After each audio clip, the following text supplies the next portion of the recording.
28 de noviembre de 2016. Iñaki Gabilondo. Son las 8:30 de la mañana.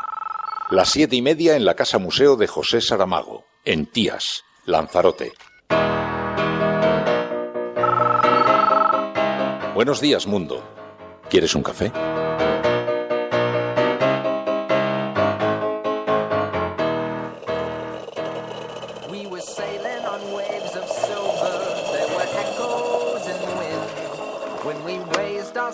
To capture them, the ship was lifted up and then it was sank.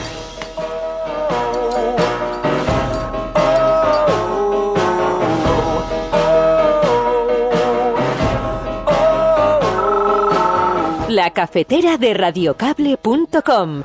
Dirige Fernando Berlín. They play silver melodies and the kings and queens all write their dreams on silver pages we would read and we sing. Con profundo dolor comparezco para informar a nuestro pueblo, a los amigos de nuestra América y del mundo, que hoy, 25 de noviembre del 2016, a las 10:29 de la noche, falleció el comandante en jefe de la Revolución Cubana, Fidel Castro Ruz. Hemos conocido esta mañana que ha fallecido Fidel Castro y es el momento de hacer llegar al gobierno cubano nuestras condolencias y también de desear que se abra una nueva etapa de libertad y de prosperidad para todos los cubanos. El Pacto Anticorrupción está vivo y está escrito y manifestado y firmado entre los dos partidos, Partido Popular y Ciudadanos, en los términos en los que está, y nosotros eso no vamos a mantenerlo porque ya está escrito y ya está firmado, y entendemos que el Partido Popular no va a romper ese pacto anticorrupción, igual que no va a romper el cumplimiento de los 150 puntos de nuestro pacto. El Partido Popular es un partido que cumple sus pactos y sus acuerdos. Estos días ha existido cierta polémica sobre el Partido Popular, si va a cumplir o no sus pactos y sus acuerdos. Siempre hemos cumplido nuestros pactos y nuestros acuerdos. Y quien tenga suscrito pactos con nosotros, que esté tranquilo, que se cumplirán.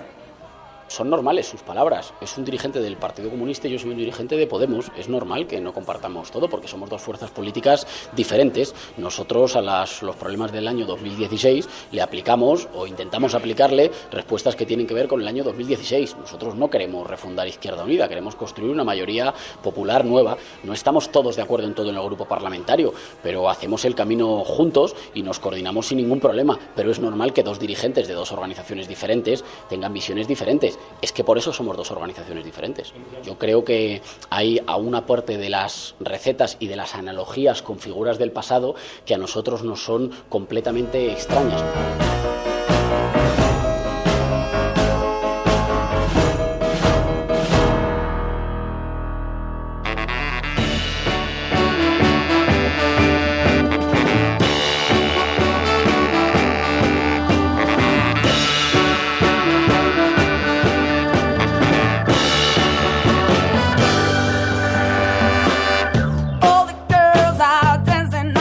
Muy buenos días, bienvenidos a La Cafetera una mañana más, a este espacio en el que nos juntamos en torno a una gran mesa con unas tazas de café, con las portadas de los periódicos y tratando de explicar qué es lo que le está ocurriendo a este mundo tan complejo, tan convulso.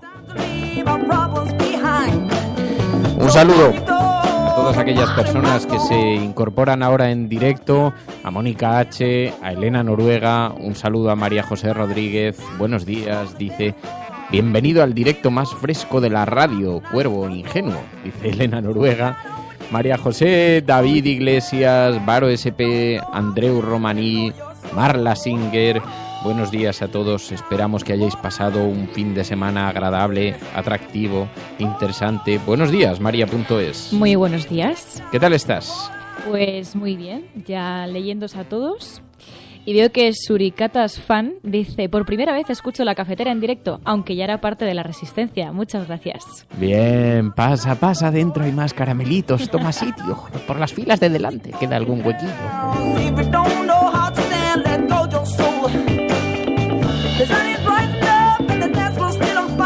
Bueno, dice Lucifer, explícanoslo, ya habíamos dado cuenta en el correo que enviamos a los mecenas. Esta va a ser una semana atípica para la que pedimos mucho apoyo de los oyentes. He comprado un billete para La Habana y dentro de 3 o 4 horas salgo para La Habana, pero todavía no tengo cerrado el visado, por lo tanto cabe la posibilidad de que todo esto se venga abajo y mañana volvamos a hacer el programa normal. Y la idea es estar durante toda la semana en Cuba. Esta va a ser una semana llena de homenajes y de actos allí, una semana muy trascendental en la vida cubana, y pretendo hacer el programa desde allí, pero como sabéis, como imagináis, la conexión a Internet desde la isla es muy complicada, las comunicaciones no son sencillas y no las tengo todas conmigo. Así que he pedido ayuda a los diferentes grupos, tanto al grupo Hashtag como al grupo de invitados y a los mecenas, que estéis atentos porque cabe la posibilidad. La idea que tenemos es que enviaremos el programa a última hora de la tarde de allí, de manera que aquí María a primera hora de la mañana pueda subirlo. Pero vamos a ver cómo llegamos, vamos a ver en qué condiciones y con qué posibilidades. A partir de ahí se está moviendo muchísima gente y entonces de una forma precipitada, se está moviendo mucha gente para allá y de una forma precipitada decidimos comprar el billete y probar a ver qué ocurre. Cabe la posibilidad de que no consigamos enviar ni un solo audio y que tengamos que hablar la próxima semana porque sea todo un absoluto caos. Trataremos de que eso no sea así porque hay algunos corresponsales internacionales, algunas personas que podrán ayudarnos en todo caso desde allí. Bueno, lo iremos viendo sobre la marcha, como todo lo que hacemos en este programa, mirando hacia adelante, siempre hacia adelante, pero parece que es una semana bien relevante en la que tenemos que analizar. Hoy vamos a hacer precisamente eso. Le vamos a pedir ayuda a Pablo Bustinduy para que nos explique no solamente la figura de esta figura tan importante, tan relevante en todo lo que ha ocurrido en Latinoamérica de Fidel Castro, sino también cómo el influjo cubano fue salpicando a otros países latinoamericanos. Todo esto, como además cualquier debate se dispara en dos direcciones distintas, entre el dictador o el héroe, y se olvidan siempre de los importantes matices que existen en cualquiera de los dos tratamientos, pues vamos a tratar de observarlo con una cierta distancia, pero sabiendo que nos encontramos ante un suceso que cierra una página del siglo XX de los libros de historia. I think it's time to call your landlord. Just tell him that you're moving out. Yeah, you're tired of his stupid rules anyway. I think it's time to pack some boxes. We'll load them up into my car. We'll leave your mattress by the road and drive away to my place, your place. Bueno, así que muchísimas gracias a todos, muchísimas gracias por incorporaros. Un saludo muy especial a todas aquellas personas que se están incorporando en directo a esta hora.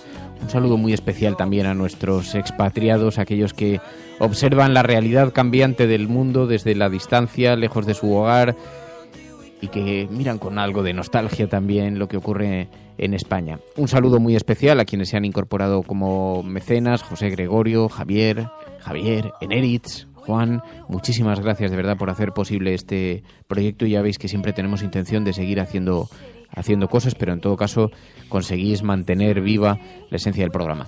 Bueno, y como decía, os pido entonces durante esta semana mucha paciencia y os pido ayuda porque tenemos todas las posibilidades abiertas, pero no sabemos muy bien qué es lo que vamos a conseguir, hacer. Pero bueno, es una forma de tomar la tensión, de saber qué está ocurriendo en Cuba, de qué forma miran los cubanos, el tiempo de incertidumbres que se abre ante ellos.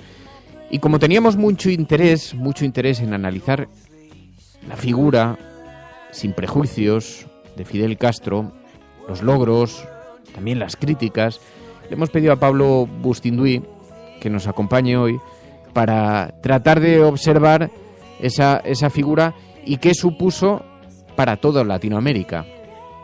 Porque, como os decía, ayer había una secuencia de tweets muy interesantes que nos daban a conocer a través de Internet. Nos enviaban, Juan Rodríguez nos decía, mira, aquí hay un buen análisis sobre Castro, que es muy recomendable todo el hilo, y se refería a un análisis de Ernesto Filardi, un periodista, y entonces hablaba sobre la figura de Castro, ¿no? Y de la manera en la que se dispara cualquier análisis en estas dos direcciones, o es un dictador o es un héroe. Y probablemente, como todo en la vida de los adultos, pues tiene matices. Y decía Filardi, dice, es que nada es tan sencillo. Castro, más allá de los odios o de los amores personales, es un personaje que ha sido absolutamente determinante en toda la historia de América Latina. Entre otras cosas porque la Revolución Cubana lo podemos considerar el tercer gran acontecimiento más importante de América tras Colón y tras la independencia de los Estados Unidos.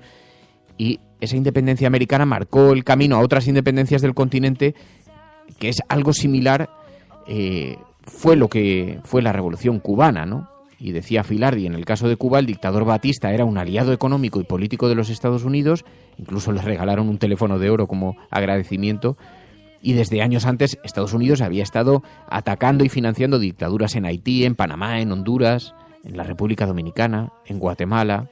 También la Escuela de las Américas, que desde el año 46 adiestraba a militares para torturar a opositores políticos. Es decir, en un contexto muy complicado surge la Revolución Cubana, que no solamente supuso el levantamiento contra un dictador, sino también una política represora contra la política represora de los Estados Unidos en Latinoamérica, ¿no? Decía Filardi. Y por eso las figuras de Castro y del Che Guevara son imprescindibles a la hora de contar la historia de América Latina, y como digo, todo eso ha marcado a un absoluto influjo en otros países latinoamericanos, ¿no? Y claro, luego también están los contras, porque a pesar de ser un país con altísimo nivel educativo, la gente estaba pasando hambre, en buena medida derivado del bloqueo económico de los Estados Unidos, que en algún momento decidieron que Cuba, primero por posición geoestratégica y por sus alineaciones internacionales, pero que tampoco podía representar en la tierra el paraíso comunista, que tampoco podía haber una imagen idílica de referencia, ¿no? Y a partir de ahí, el bloqueo, el sufrimiento de un pueblo, y también, ¿por qué no?, la tenacidad con la que Castro gobernó y manejó ese país, ¿no? Un país en el que no se podía votar, lleno de opositores políticos encarcelados. Pero claro, en comparación con su contexto, no tenía ni la mortalidad infantil de sus países vecinos, ni el desarrollo de sus países vecinos. Así que decía Filardi, tan inexacto es quedarse con que Castro era solamente un dictador como decir únicamente que era un héroe.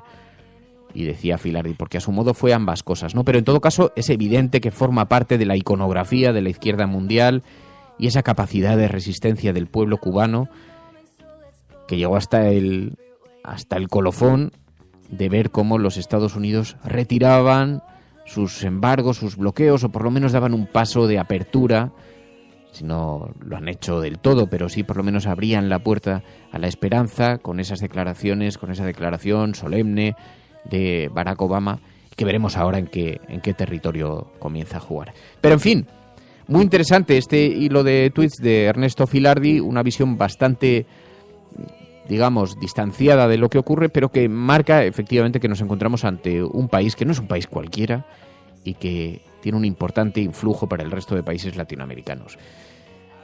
Estás escuchando La Cafetera, y si lo estás haciendo, no estás sola.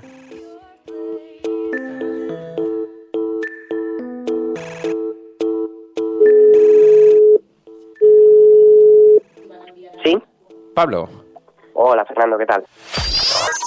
Radiocable.com. Pablo Bustinduy, muy buenos días. Hola, buenos días, Fernando, ¿qué tal? Bueno, muchísimas gracias en primer lugar por atender esta llamada. Te estuvimos viendo el sábado en La Sexta Noche, y para tratar además un tema que siempre es recibido con un cierto escepticismo, y por eso queríamos tratarlo con alguien de forma sosegada. Porque, ¿cómo podríamos definir la figura de Fidel Castro? Pues creo que tiene que ver esa dificultad para los matices y esa dificultad para la complejidad en el análisis con que Fidel Castro encarna el siglo XX con toda su complejidad, también con todas sus contradicciones. Entonces, en un momento como la muerte de un personaje de estas características, es muy difícil esquivar toda la carga heredada que tenemos en el vocabulario, pues de la gramática de la Guerra Fría, de pues ese lenguaje muy ideologizado, y de un análisis que se hace complejo. Fidel es una figura inmensa, nosotros lo hemos dicho muchas veces, pues con sus claroscuros, pero no se puede entender la complejidad geopolítica del siglo XX sin entender el papel que él jugó como referente y como persona que encarnó los anhelos de la lucha por la soberanía, por la dignidad, por la justicia social, y también de las limitaciones que implicaba pues un horizonte geopolítico de confrontación muy duro, su relación con los Estados Unidos, las múltiples presiones, los intentos de invasión, 600 intentos de asesinato contra su persona, el colapso del bloque socialista. Entonces, digamos que toda esa complejidad estalla después de su muerte y hace que el análisis pues sea complejo. Es un personaje determinante en la historia de América Latina, eso no lo puede discutir nadie. Y yo tengo una pregunta, ¿por qué siempre fue un objeto de Estados Unidos? Cuba no dejaba de ser una pequeña isla.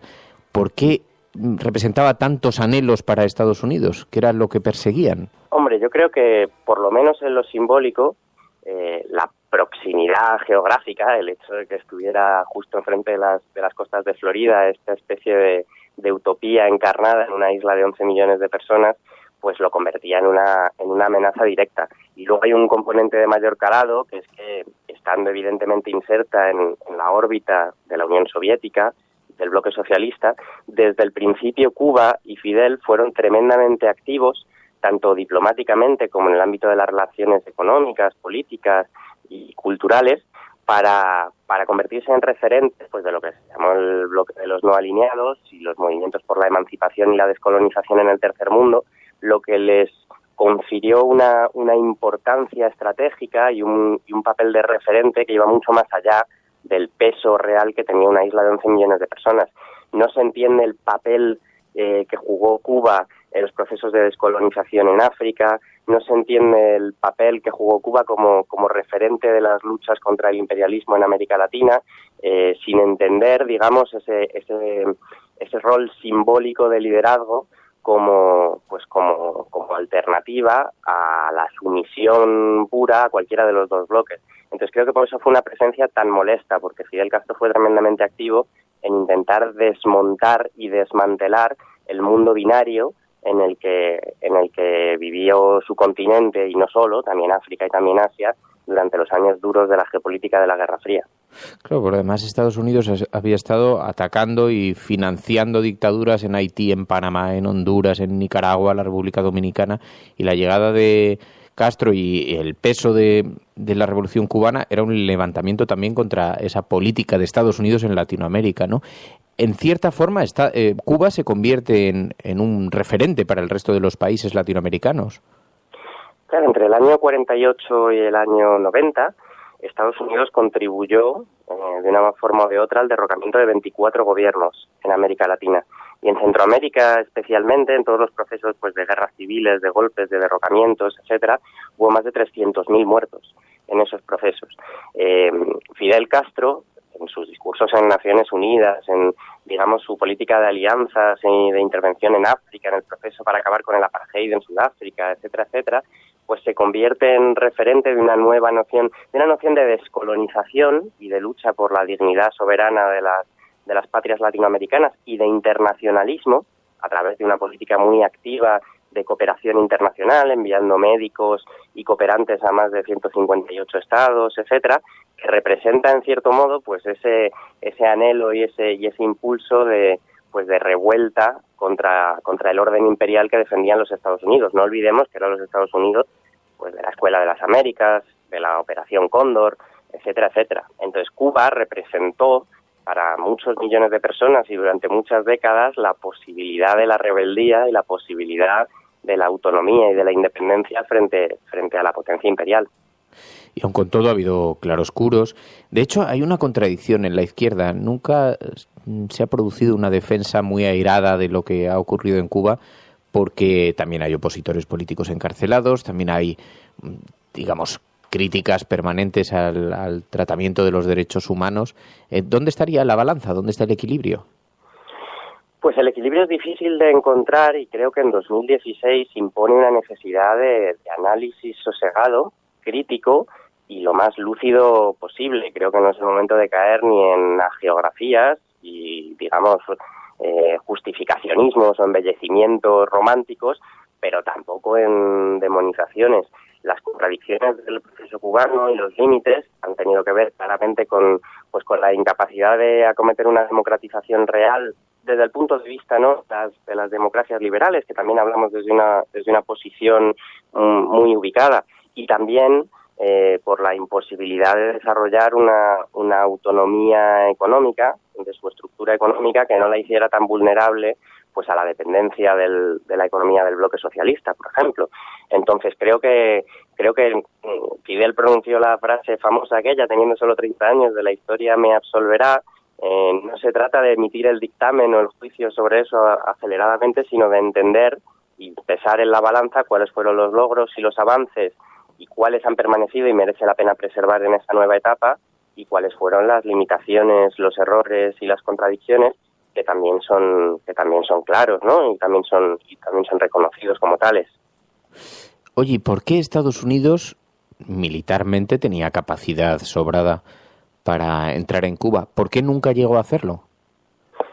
Bueno, lo intentaron en Bahía de Cochinos y fue un desastre, y después la CIA y el Pentágono elaboraron todo tipo de planes, que sobre eso además hay mucho escrito y que pertenece, ya casi lo vemos como si fuera un género de ficción, ¿no?, el género de los asesinatos, los envenenamientos, etcétera, y nunca lo lograron. También es verdad que Estados Unidos se ha dedicado durante décadas a una guerra económica contra Cuba a través del bloqueo y del embargo, que por cierto, hace poco en las Naciones Unidas 191 estados votaron en contra, con solo 2 abstenciones, la de Estados Unidos y la de Israel, y creo que correspondería ahora, quizá incluso aprovechando lo simbólico de este momento, que se levantara de una vez, porque el embargo ha supuesto un lastre, un cepo para el desarrollo económico de Cuba, con un impacto casi imposible de medir en la vida cotidiana del pueblo cubano. Entonces, los Estados Unidos lo han intentado por todos los medios. Lo que pasa es que Cuba desarrolló una formidable capacidad de resistencia, en la que yo personalmente ahora confío también, para que en el proceso que se abre el pueblo cubano sea capaz de preservar y defender las mayores conquistas y logros sociales de la revolución, y avanzar también en los anhelos de democratización que tienen buena parte de sus gentes. ¿Y qué crees que va a ocurrir? Pues es muy difícil saberlo, y además creo que tampoco corresponde a los observadores exteriores definir qué es lo que tiene que suceder en Cuba. Lo que tenga que suceder en Cuba lo tendrán que decidir los cubanos y las cubanas. Lo que sí diría es que desde la perspectiva que nos toca, a mí me gustaría que nuestro Estado, por su privilegiado vínculo cultural, histórico que tiene con Cuba, que pudiera jugar un papel activo y un papel de apoyo, que no sean las empresas multinacionales, que no sean los lobbies, que no sean los organismos mundiales de comercio, que no sean las grandes potencias quienes vayan a dictaminar lo que tenga que suceder, sino que España pudiera jugar un papel activo que no ha estado jugando. Y es extraño que que países como Francia, por ejemplo, nos hayan tomado la delantera en la iniciativa diplomática para facilitar todo este proceso, sobre todo en lo que tenga que ver con el fin del bloqueo. España debería jugar un papel activo en su política exterior para acompañar al pueblo cubano en este momento y para profundizar en las relaciones de fraternidad que tenemos con ellos. Pues Pablo Bustinduy, Pablo, te agradezco muchísimo que hayas atendido esta llamada. Muy buenos días y mucha suerte. Un placer, Fernando, muchas gracias. Radiocable.com.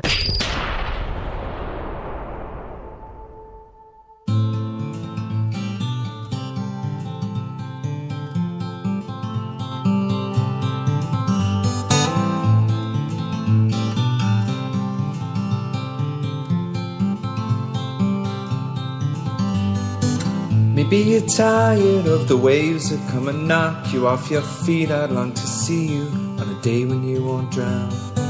The constant dragging and deceit, your hands been tied in there to greet a life that's bounded to a world that keeps on taking every day. El modelo de desarrollo y de consumo es el actual de las sociedades ricas. Me hago esta pregunta: ¿qué le pasaría a este planeta si los hindúes tuvieran la misma proporción de autos por familia que tienen los alemanes. We'll take the highs and lows with us while we see, forever free from here. Maybe you're tired of the waves that come and knock you off your feet. I'd like to see you on a day. Pablo Bustinduy, bueno, pues con esa explicación sobre la figura de Fidel Castro y sobre la que pivotaremos en estos días, en torno a la cual pivotaremos en estos días. Estos días están programados múltiples actos de homenaje allí en Cuba, aunque de entrada ya le he enviado a María una noticia que he visto publicada. De entrada, parece ser que en Cuba se ha prohibido en los próximos 9 días el alcohol, las fiestas y la música alta. Así que ha sido mal momento, ¿eh? El corresponsal de la cafetera está, en lo que se dice, básicamente contento. Ya te enviaremos exportaciones. Dice, yo que decía que el último gran servicio de la revolución, a la revolución de Fidel, era que me iba una semana de escapada en solitario a Cuba, y resulta que es la semana en la que prohíben el ron cubano, la venta de alcohol y la música y las fiestas. Bueno. En fin, no, pero vamos, sinceramente, honestamente, hay múltiples actos, he visto programados por toda la isla durante los próximos 9 días. El gran acto será el domingo, nosotros ya estaremos de vuelta el viernes, pero para tratar de explicar el futuro, qué futuro le espera, qué futuro es el que esperan los propios cubanos, que se abra ahora, o esa perspectiva de vida, o esa manera, esa forma de entender la vida tan diferente y tan mal explicada normalmente desde aquí, desde España. Así que en la medida en que las comunicaciones lo permitan y en la medida que las posibilidades lo hagan, pues intentaremos estar fieles a la cita, pero os pido mucha paciencia y, en todo caso, si no, el próximo lunes tranquilamente tendremos oportunidad de hablar largo y tendido, si es que se diera absolutamente imposible. No creo que vaya a ser así, pero podría suceder, así que os pido paciencia. Y en lo que se refiere a la prensa nacional, nos encontramos con informaciones también en torno a este asunto. Imagen de portada, por ejemplo, a pesar de que lo ha sido ya durante todo el fin de semana, pero imagen de portada en el periódico El País. Una mujer permanece sentada en la entrada de su casa con una bandera cubana en señal de luto en la ventana. La muerte de Fidel deja a Cuba en silencio. Las damas de blanco suspenden por primera vez en 13 años su protesta dominical. No celebraremos la desaparición de nadie, dicen las damas de blanco, porque uno de los capítulos, uno de los elementos que ahora se introducen en la vida cubana también, y una de las contradicciones, es que en Cuba muchos de los opositores al gobierno temen las consecuencias de que no estén, temen la incertidumbre del futuro que está por llegar, ¿no? Y en ese mejunje de ideas pues se producen cosas como esta. Dice el periódico El País: las dos Cubas que deja Castro, un artículo de Mauricio Vicent. El dictador y los pigmeos, Goodbye Lenin, artículos de John Carlin, de Rubén Amón, y nos encontramos con varias portadas de los periódicos españoles llevando este tema a sus páginas. También el periódico La Razón dice: el raúlismo se impone, el dictador Raúl Castro controla el poder, no se esperan cambios rápidos pese a la presión de Donald Trump, que intentará aprovechar para marcarse algún tipo de tanto político esta situación de transición cubana.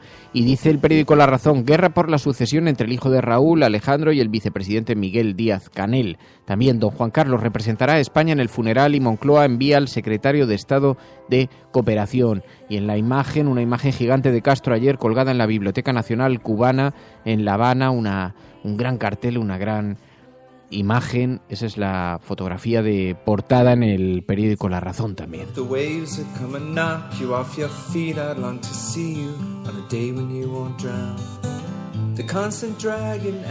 El anuncio, como sabéis, se produjo creo que fue el mismo viernes o el sábado a primera hora, y lo escuchamos además en estos términos. Con profundo dolor comparezco para informar a nuestro pueblo, a los amigos de nuestra América y del mundo, que hoy, 25 de noviembre del 2016, a las 10:29 horas de la noche, falleció el comandante en jefe de la Revolución Cubana, Fidel Castro Ruz.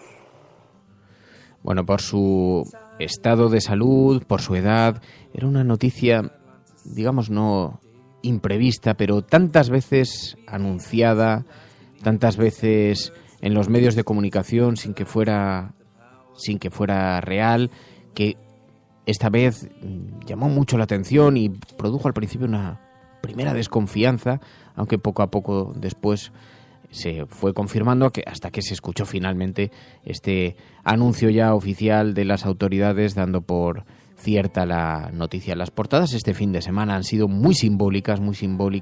Veíamos, por ejemplo, la del periódico El País del domingo: muere Fidel Castro, símbolo del sueño revolucionario.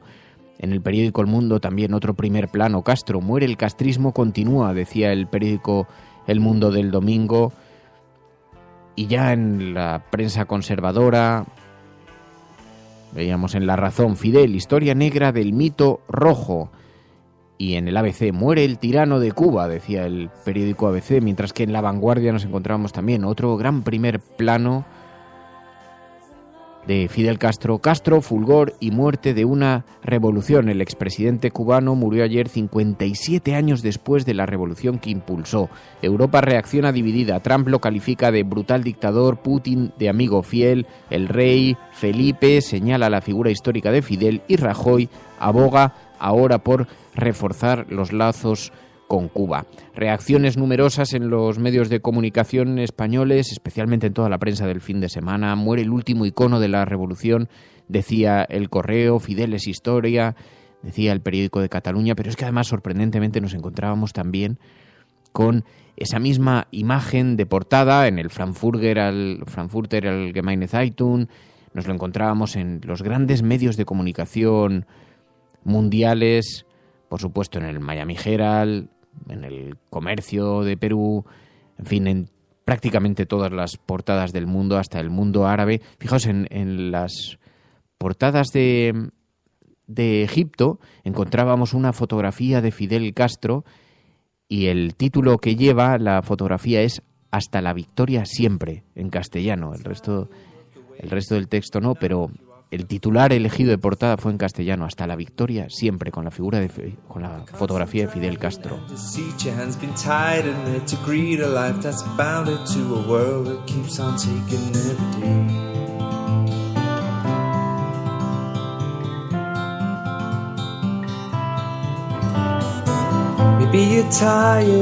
En la prensa norteamericana, el gran antagonista, igualmente protagonista en todos los medios de comunicación. Portada del Washington Post, portada en el New York Times también a lo largo del fin de semana, portada también en Wall Street Journal, Financial Times, Los Angeles Times. Una nueva era para Cuba, con una imagen del Fidel más revolucionario.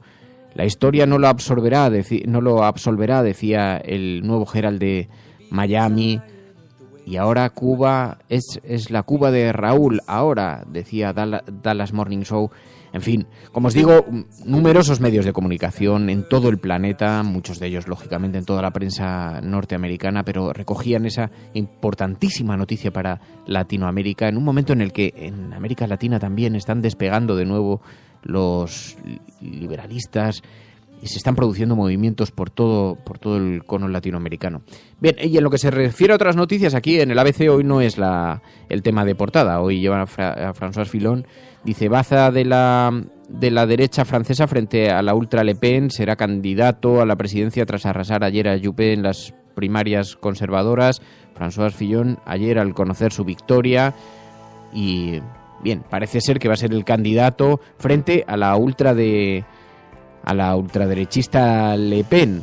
Bueno, en un sistema de segunda vuelta todo el mundo confía en que Le Pen se quede finalmente atrás, pero no deja de haber una incógnita realmente preocupante en lo que está ocurriendo con lo que está ocurriendo en Francia. Por cierto, que hablábamos con un corresponsal internacional, Pilar, aquí, le preguntábamos también cuál era su percepción, cómo veía, si realmente tenemos que ser temerosos, estar temerosos ante el ascenso de Le Pen, cómo actuará el pueblo francés, y se lo preguntaba Pilar a Mathieu de Taillac, corresponsal francés aquí que reside aquí en España. Los analistas, como se han dejado pillar por sorpresa por Trump, pero también por el Brexit un poco antes, intentan no pillarse los dedos otra vez. Y entonces a veces hacen, creo yo, unas reflexiones demasiado rápidas y precipitadas. Y una, por ejemplo, que se oye bastante desde la victoria de Trump es primero el Brexit,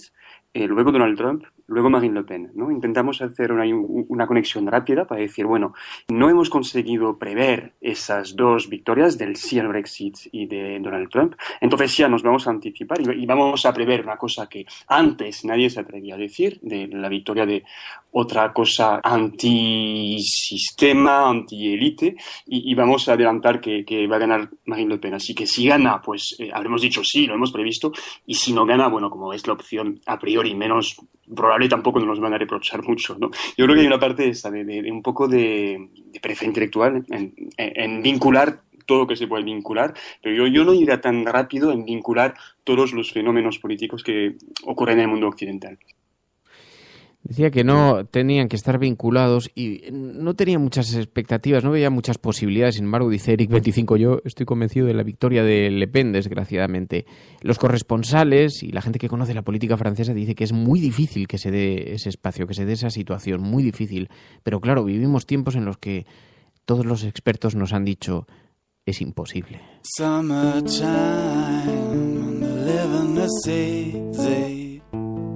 Fish are jumping on the continent side. Your daddy is rich, maybe, and your mama is good looking, but...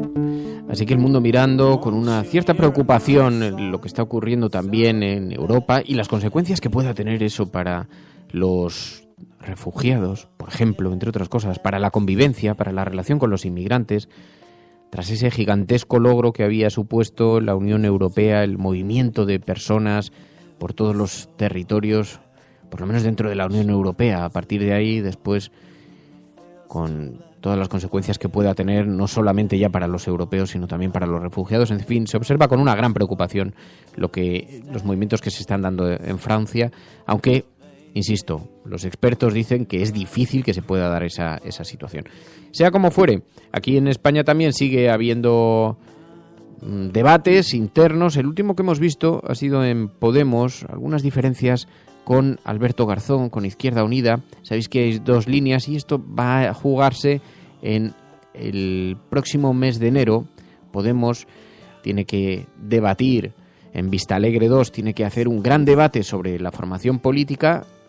Y allí se pueden poner de manifiesto estas diferencias. Una parte, los más próximos a Errejón, son partidarios incluso de caminar en solitario sin ir de la mano con Izquierda Unida, mientras que la parte más cercana, Pablo Iglesias, abogan por ir de la mano todavía y, de hecho, incrementar esa vinculación con Izquierda Unida, con el partido de Alberto Garzón. Bueno, pues estas diferencias se manifestaron a lo largo del fin de semana y contestó Íñigo Errejón. Normales sus palabras. Es un dirigente del Partido Comunista y yo soy un dirigente de Podemos. Es normal que no compartamos todo porque somos dos fuerzas políticas diferentes. Nosotros a los problemas del año 2016 le aplicamos o intentamos aplicarle respuestas que tienen que ver con el año 2016. Nosotros no queremos refundar Izquierda Unida, queremos construir una mayoría popular nueva. No estamos todos de acuerdo en todo en el grupo parlamentario, pero hacemos el camino juntos y nos coordinamos sin ningún problema, pero es normal que dos dirigentes de dos organizaciones diferentes tengan visiones diferentes. Es que por eso somos dos organizaciones diferentes. Yo creo que hay a una parte de las recetas y de las analogías con figuras del pasado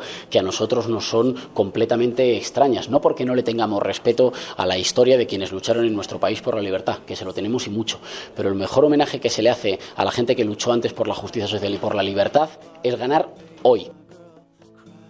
Lo de Francia es bastante preocupante, porque François Fillon no es que sea de lo más moderado que existe, ¿eh? Algunos de sus argumentos se parecen mucho a los de Le Pen.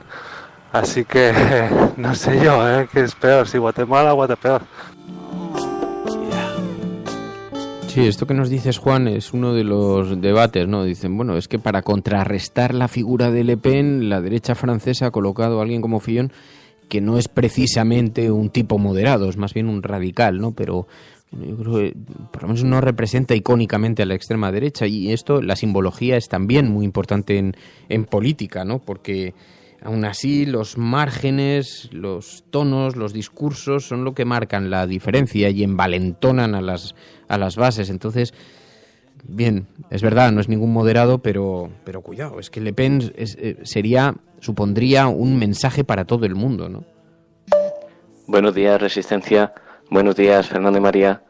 Bueno, yo quería hacer una reflexión. Para ir a un sitio de la isla de Cuba donde se violen todos los derechos humanos posibles, pues hay que ir a Guantánamo. En Guantánamo, de la base de Estados Unidos, se están quitando todos los derechos humanos a personas que están ahí hacinadas y torturadas sin juicio. Dicho esto, pues para ver qué sería Cuba sin Fidel, podemos irnos a Haití, una isla que está al lado donde, aparte de ser el país más pobre de América, se ve como las libertades tampoco son mucho mejores. Y por Haití me vale Honduras, Nicaragua, me vale Guatemala, me vale El Salvador. Cualquier país de Centroamérica que ha caído preso de Estados Unidos está mucho peor que Cuba. Que tengáis buena semana y buen viaje, Fernando.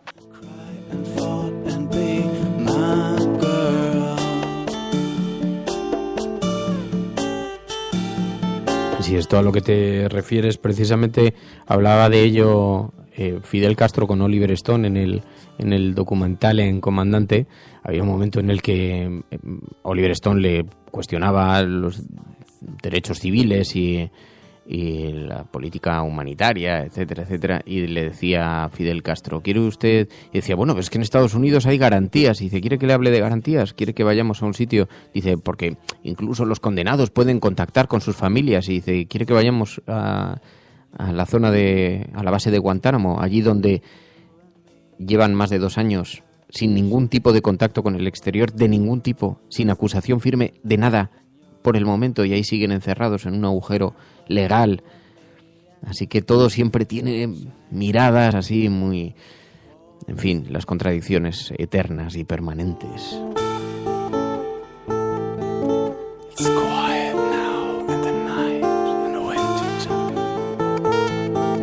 The peace is coming to your heart and to your thoughts. Oh yeah, and the light. Hola, por comentar un dato sobre el tema de Cuba. El dictador Batista murió en Marbella en el 73, creo, de viejo. Sería interesante saber cuántos dictadores se han retirado dentro de la dictadura española. Un saludo.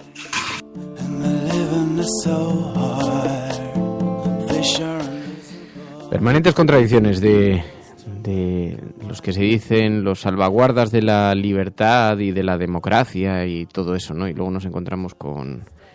Pero claro, es que el mundo de los adultos, yo intento insistir sobre este asunto, ¿no? El mundo de los adultos nunca se explica de forma sencilla, ¿no? Y está lleno de matices, de claroscuros, de contradicciones también.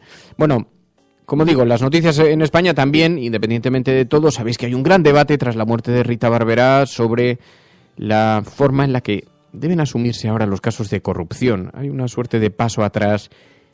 Se habla mucho de la presunción de inocencia, si ésta se ha roto o no se ha roto, e incluso llegó un momento en el que pareció ponerse en cuestión si el Partido Popular iba a cumplir los pactos a los que había llegado con Ciudadanos, iba a cumplir sus compromisos, puesto que en algunos de estos compromisos se obliga a la dimisión solamente en la imputación, solamente cuando el juez decide investigar a un personaje político, y esto hizo pensar que el Partido Popular estaba dispuesto a romper sus acuerdos con Ciudadanos, y Ciudadanos salió pidiendo el respeto a los acuerdos y dando por hecho que creía que iba a ser así.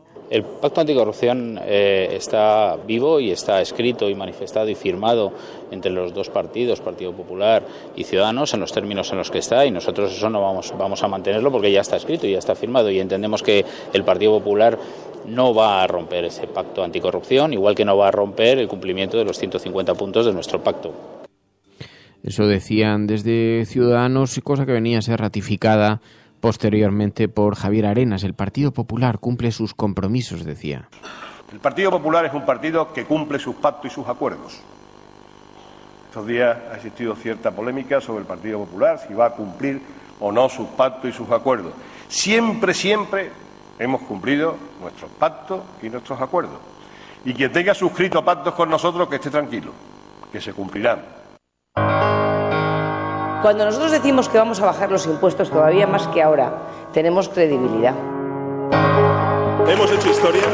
El cielo no se toma por consenso, el cielo se toma por asalto. Bienvenidos a las oportunidades en la confrontación electoral venezolana entre uno. Hemos hecho historia. Hemos hecho presencia. Yo creo en la democracia y por tanto yo creo que el partido... No, era instructora. No, hombre, no. Es que no tienes ni idea. El enemigo es Daesh, el terrorismo yihadista, lo que se... La cafetera de radiocable.com. Buenos días, cafetera. Parece... Hola, Fernando. Referente a lo que has comentado sobre votantes... Totalmente de acuerdo con lo que ha dicho María por lo que respecta al referéndum. Mucha gente que se sincera empieza a decir que es la única salida al problema territorial. Que toda esta retórica de guerra acaba otorgando factualmente. Que conozco votantes de Izquierda Unida que estarían dispuestos a votar. Tu colaboración es importante. Ayúdanos retuiteando la dirección de este programa. Hagamos que se nos oiga. Hagamos que se nos conozca. Radiocable.com.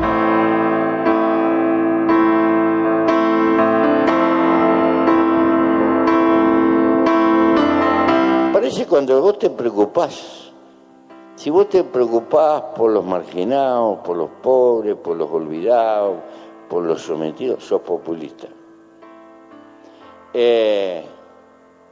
Naturalmente. Si te preocupás de tener una fiscalidad casi exenta, que no le cobre al capital nada y que permita la acumulación de la riqueza, sos un gobierno serio. Bueno, y a través de este hashtag, la cafetera y en eso se fue Fidel, la cafetera y en eso se fue Fidel, hacéis llegar también noticias sobre las que queréis que coloquemos el foco, y ahí diferenciamos entre la agenda setting, los grandes temas que colocan en sus portadas los medios de comunicación convencionales, y los temas en los que creéis que debemos poner el foco, María.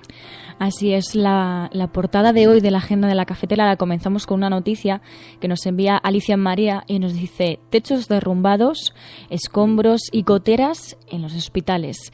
Y nos envía una información de Público.es que dice que las imágenes hablan por sí solas.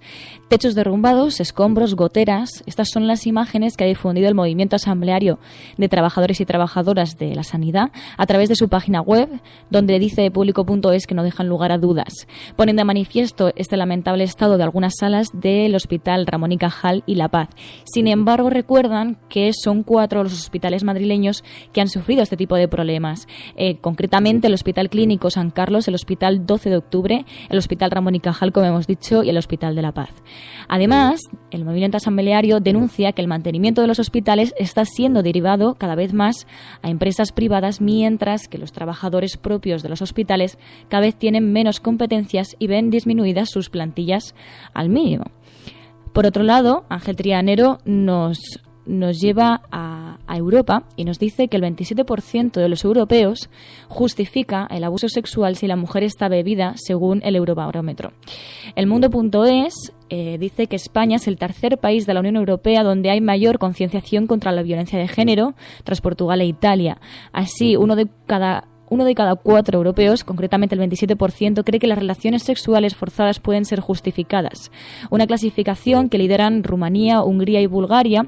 Sin embargo, en el lado opuesto tenemos buenas noticias por parte de España, porque Suecia y España son los países en donde menos gente cree que la violación pueda estar justificada en ningún caso.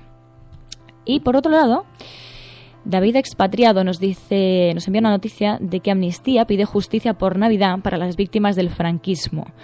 Entonces, trasladándonos a España, vamos a la información que publica Infolibre, que asegura que Amnistía Internacional ha puesto en marcha una campaña que se llama Justicia por Navidad, para exigir al gobierno español que investigue los casos de las miles de personas desaparecidas en España durante la Guerra Civil y también, y sobre todo, la dictadura franquista, y que no obstaculice la investigación que desde Argentina se está llevando a cabo por la jueza que seguramente os suena el nombre, María Servini, que ha pedido interrogar a 19 personas por supuestos crímenes cometidos durante el franquismo.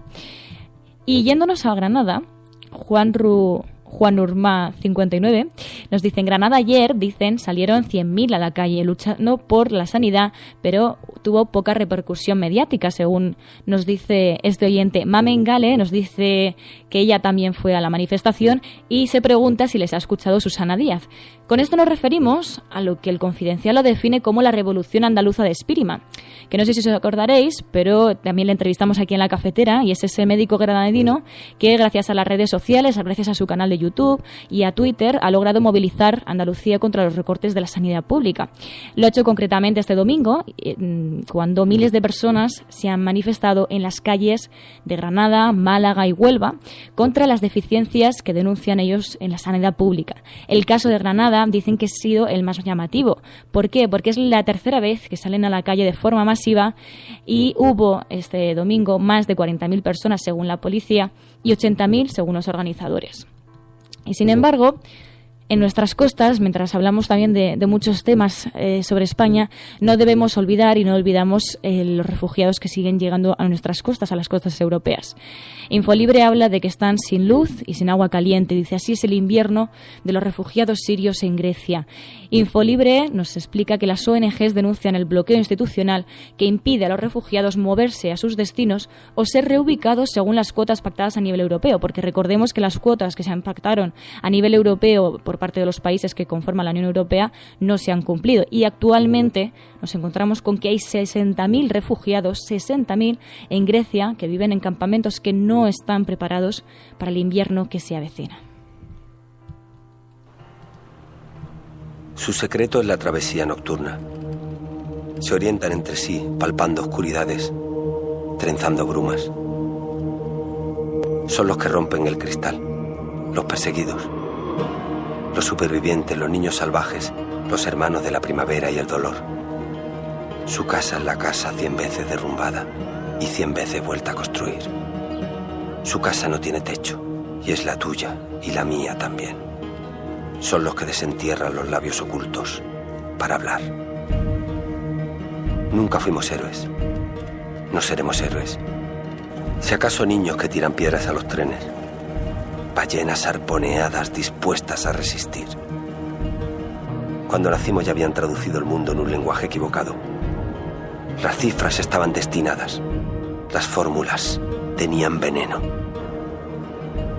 Tuvimos que aprender a respirar debajo del agua y seguimos esperando que la piel del tiempo no nos vuelva locos. No olvidamos de qué está hecho el camino. No olvidamos.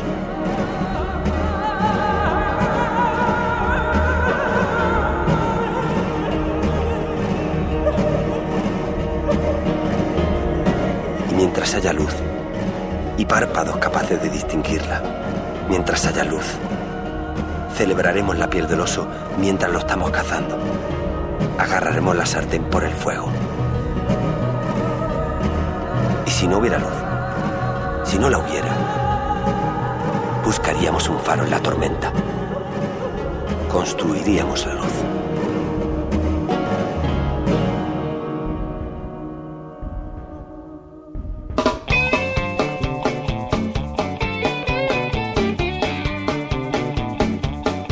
Hay un rincón donde importa lo que opines tú. Dice Eric 25, dice, yo me imagino ahí a Berlín en pijama de dominguero viendo pelis de estas y cada vez que ve una frase dice, hostia, ¿qué frase? Está para el programa. Pues te juro que es literalmente así, que básicamente es así. Bueno, debo decir que Virginia también nos ha enviado algunas frases y que hay gente que nos las envía, que las escucha de pronto en un programa de televisión en la tele y entonces nos las hace llegar para guardarlas y para sacarlas aquí de vez en cuando, pero en fin. Hardy Useful, ¿qué tal te encuentras? Buenos días, Hardy. No ibas a tener una entrada tan plácida así en la semana, así estás despistado y zaca. En la cafetera tú puedes seguir. Bueno, pues nos vamos a marchar. Muchísimas gracias a todos por vuestra compañía. Muchas gracias, Hardy. Sé que en el fondo te gusta esto, tontorrón. Me duele más a mí que a ti.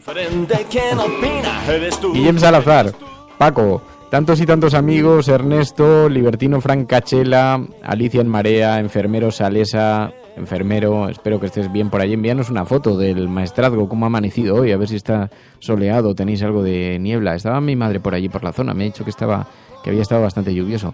Andrés Carmelo, Ángel García, Fernanda, Andreu Romaní, Mujeres en Ciencia, Luis Carlos, Más Ángeles, Alicia, Fernanda, Aurora, Dalayenator, Leva, Mercedes, Marla, Singer, Silvia, Chao, Elena, Eric 25. Muchísimas gracias a todos por vuestra compañía y vamos hablando a lo largo de la semana a ver qué es lo que podemos hacer, qué es lo que se puede hacer, pero en todo caso yo supongo que no será imposible. Bueno, todo esto si consigo el visado, porque si no consigo el visado, mañana hay programa normal. Pero bueno, el futuro y el mundo es una incertidumbre absoluta. Mientras tanto, allí estará María guardando las murallas del castillo, Mary. Sobre todo espero que que puedas irte, porque si te tengo aquí creo que vas a estar muy enfadado después de haber pagado un billete. Sí, pero la vida es riesgo, hay que asumir riesgos, si no, en fin, verás. Bueno, no sé qué puede ser peor. De todas formas, casi también te digo, no sé qué va a ser peor, irme allí para estar protestando todo el día, porque claro, si no venden alcohol, veremos. Bueno, tendrás la droga de la cafetera, que esas de eso momento sí, café, es legal, o sea que... Efectivamente, me puedo hinchar a café. Pero bueno, pasadlo todo, pasadlo muy bien todos, muchísimas gracias. Intentamos escucharnos en las próximas horas, veremos a ver. De momento yo creo que el programa de mañana va a ser difícil porque llego a las 9 de la noche de allí, hay 6 horas más aquí y va a ser difícil la coordinación, pero en todo caso, si no, el miércoles nos escuchamos, yo creo que seguro. Y si no, ya tendremos oportunidad de hablar tranquilamente de qué es lo que ha ocurrido en todos estos días. Un abrazo fuerte, adiós. En la cafetera con Fernando Berlín. Oh yeah, that's rock and roll, man. Yeah.